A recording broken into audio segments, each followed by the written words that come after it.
is. I've already asked her, you know, if she doesn't have anything, who's gonna be responsible to pay for this, who the beneficiary is gonna be, how she would feel if, you know, knowing that her family would be left up to pay this, loans, credit cards, whatever have you, emotional questions. Let's take a second on that. So I think that's actually something I forgot to mention that was on the last slide. I apologize about that, but emotions, guys. Feelings, sales, emotions.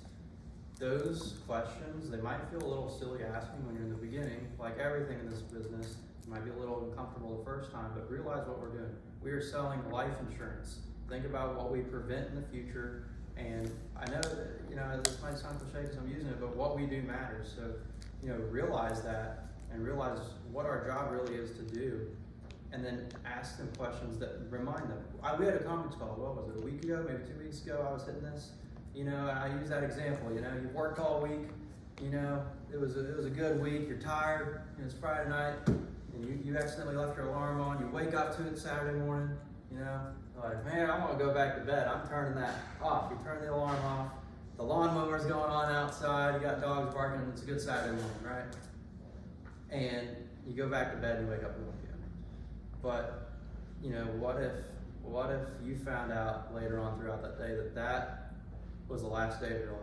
And I know it sounds like what if that happened? And if you could go back, would you sleep till 1 p.m. again? Or would you be up doing things? Your actions would be different because you were reminded of how valuable time is.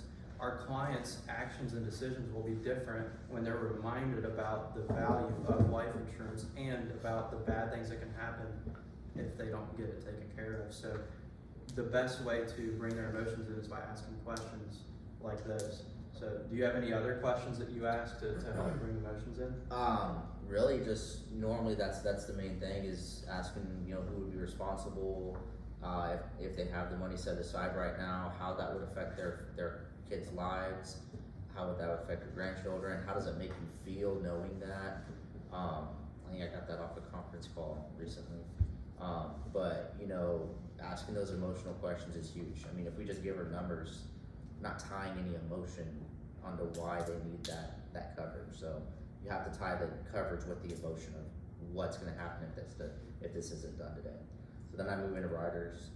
Okay, best company for you, Miss Johnson's going to be Americo. That's state regulated whole life option, and it's actually going to come with all of your benefits. Okay, it's going to come with day one coverage. That means if you pass away tomorrow, your family will receive the full benefit. All right, comes with double accidental. God forbid you pass away in an accident, the coverage is actually going to double. If you're covered for $10,000, they're going to get $20,000.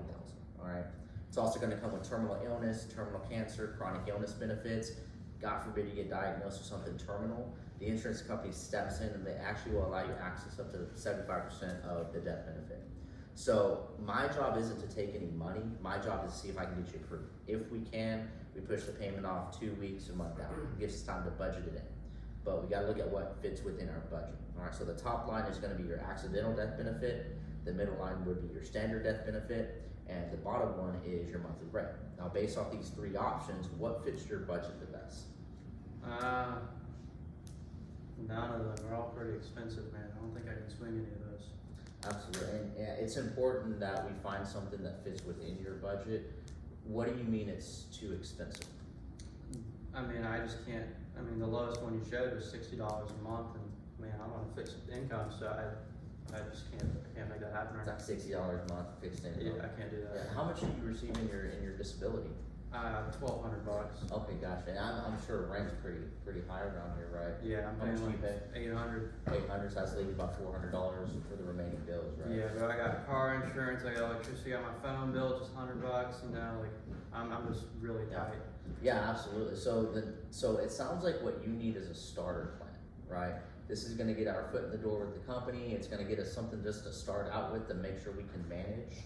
And as long as we can manage that, then we can look at obviously increasing or decreasing it later.